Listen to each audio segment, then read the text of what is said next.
Pierre Palmade est finalement condamné à 5 ans de prison, dont 2 ans ferme pour son accident de la route sous l'emprise de stupéfiants. L'acteur Pierre Palmade est arrivé ce lundi 9 décembre à la prison de Bordeaux-Gradignan en Gironde pour y être incarcéré, a appris BFM. Il doit être placé dans le quartier d'isolement. L'acteur de 56 ans était condamné à 5 ans d'emprisonnement, dont 2 fermes après un violent accident routier sous drogue le 20 novembre. Il n'a pas fait appel de sa condamnation. Donc bien sûr, il a été placé en quartier d'isolement parce que je pense que sinon il va se faire piquer très très vite.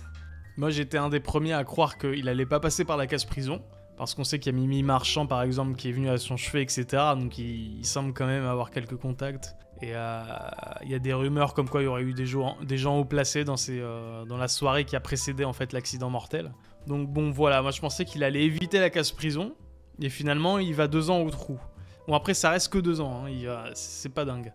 On rappelle qu'il a traumatisé un enfant à vie, qu'il a tué un bébé dans le ventre de sa mère, qu'il a handicapé un père de famille, enfin bref. On regarde les commentaires. Il mériterait la peine de mort. Donc seulement 2 ans de placard alors qu'il a détruit une famille, la honte. Malgré le mandat de dépôt qui a effet différé, cela veut dire qu'il ne dormira pas ce soir en prison mais plus tard, le temps de trouver un établissement adapté pour lui.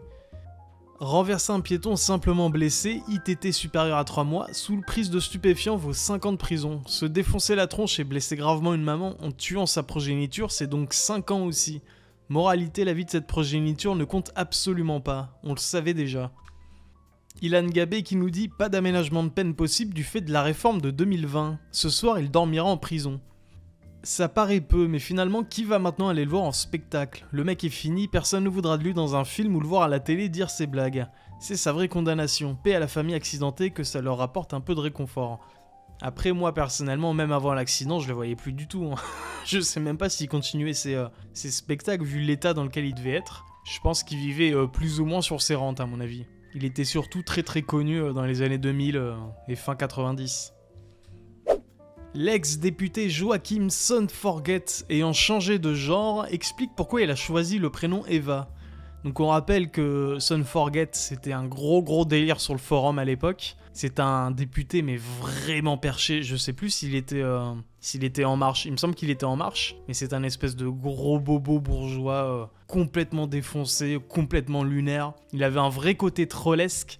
Donc c'est pour ça, moi je me demande en fait s'il est pas en train de troller, parce qu'il avait vraiment ce côté déconneur mais à fond quoi. Il y a cette photo où il était dans une petite soirée dans l'appartement de la chaîne Les Clochards Célestes. Donc c'est ce mec là qui fait des interviews en mode BCBG, bourgeois, etc.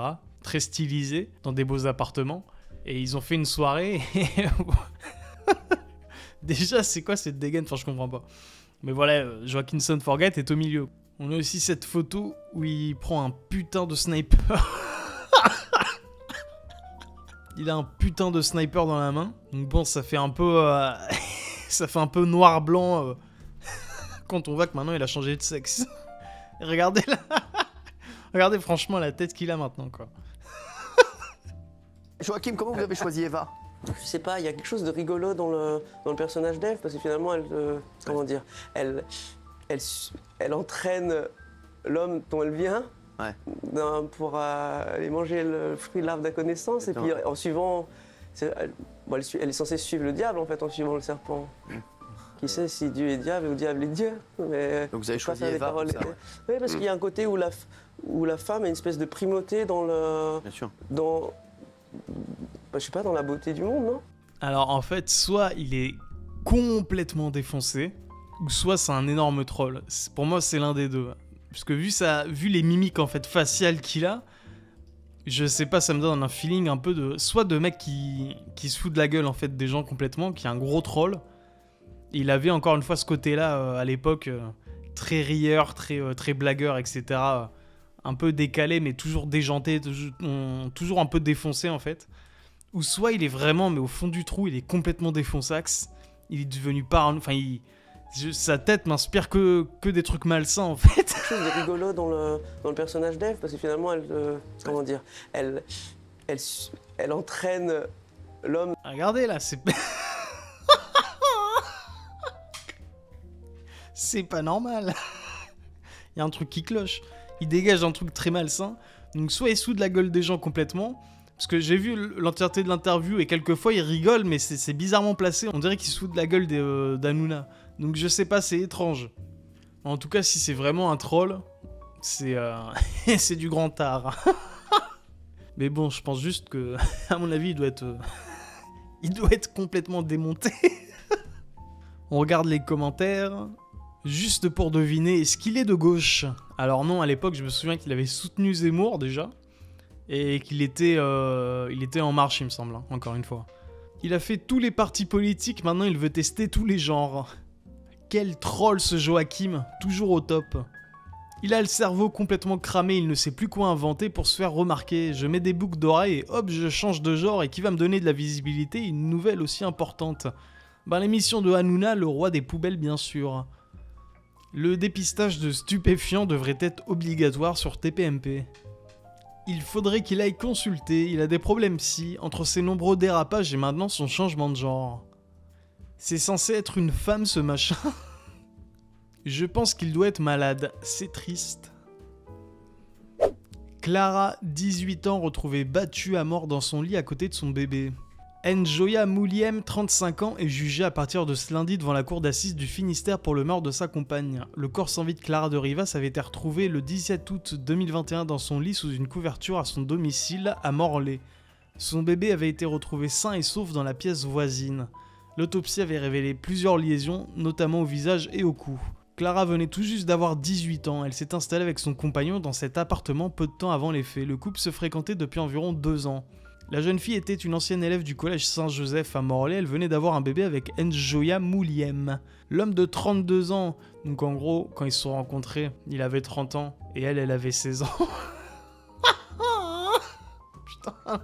L'homme de 32 ans avait pris la fuite et était activement recherché, mais l'accusé s'était finalement rendu de lui-même aux forces de l'ordre le jour même. Placé en garde à vue, il avait reconnu avoir agi par jalousie, sans en dire plus. Il avait déjà été condamné la même année à une peine de prison avec sursis pour des violences conjugales. Il risque la réclusion criminelle à perpétuité. Alors dans les commentaires, que dire qu'il n'a pas déjà été dit ici 1 million de fois? Chaud, ils se sont rencontrés quand elle avait 16 ans et lui 30 ans. Où sont ses parents? Je pense qu'ils sont pas très présents, c'est toujours le cas dans ce genre de profil à mon avis. Elle a voulu son bad boy, elle a eu son bad buzz. Les famosos bad boys.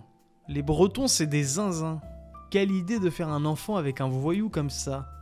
Bah si t'as pas de cadre, si t'as pas de famille ou de mec pour te remettre sur la ligne droite, tu peux vite partir en couille je pense.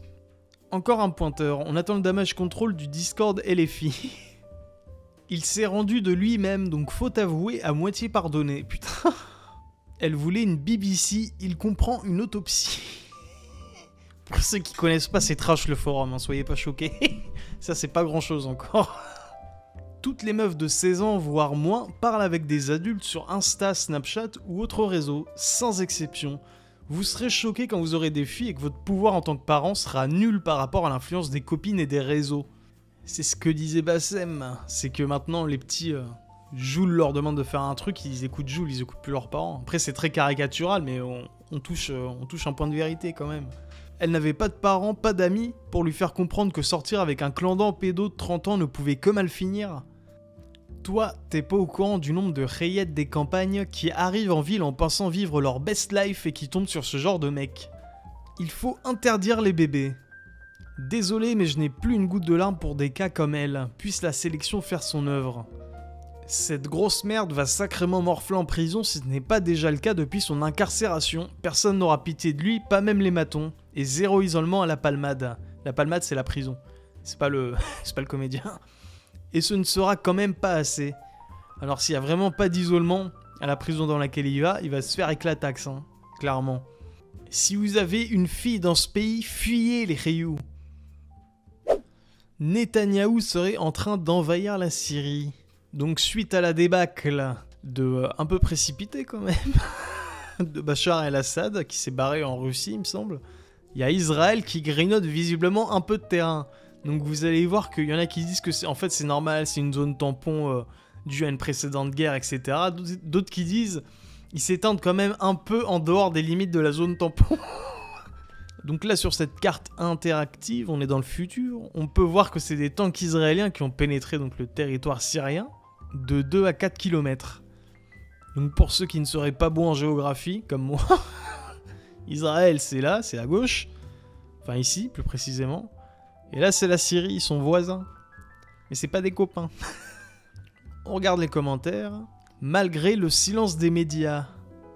Non, non, tu as mal compris. Il fait partie lui aussi des combattants de la liberté pour détruire le régime de Bachar. Avec le sticker de BHL. Philosophix qui répond, mais pourtant il est déjà tombé Assad. Du moment qu'on retrouve la vie d'avant, je dis allons-y quoi. Hop hop hop, le grand Israël ne va pas se faire tout seul. C'est une invasion préventive. Le cessez-le-feu avec le Hezbollah tombe à pic quand même. En plus, ça les a bien occupés. Ce n'est pas plus mal, ça permet de maintenir une zone tampon en prévision de ce qui pourra arriver. C'est un bon lien pour commercer avec les Syriens. Putain. Est-ce que vous croyez que BHL est en train de filmer son prochain long métrage de haut vol subventionné par le CNC? Israël a le droit de se défendre du monde entier. Ils envahissent rien du tout, ils prennent juste le contrôle du Golan, qui est une zone tampon depuis la guerre du Kippour.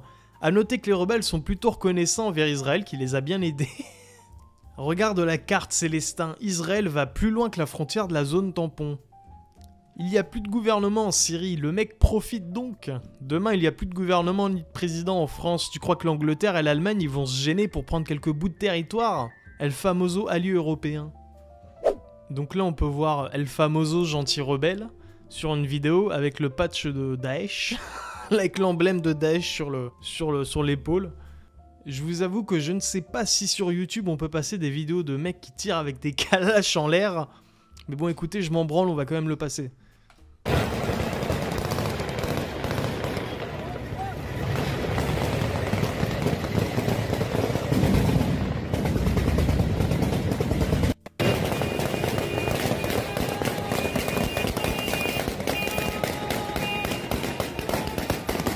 Par contre, non ironiquement, les mecs, normalement, ils ont plus de tympan ensuite. Hein. Je sais même pas s'ils entendent bien, ils doivent avoir une ouïe pourrie, les gars.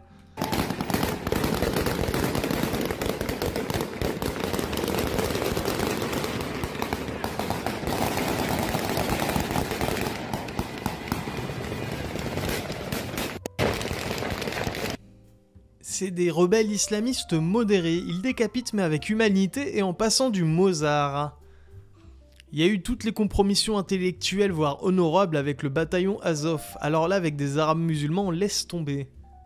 C'est un patch occidental, ils bossent pour l'Occident. On t'a dit que c'était des rebelles pragmatiques. Pensez à tous les Kurdes chrétiens qui vont se faire massacrer. Là, faudrait envoyer toute l'Europe les protéger. Le mec, c'est clairement Didier Bourdon avec une fausse barbe. Et puis là donc, la diaspora syrienne se rassemble sur la place de la République à Paris pour célébrer la chute de Bachar al-Assad. J'ai toujours cru que c'était Bachar el-Assad, mais bon bref.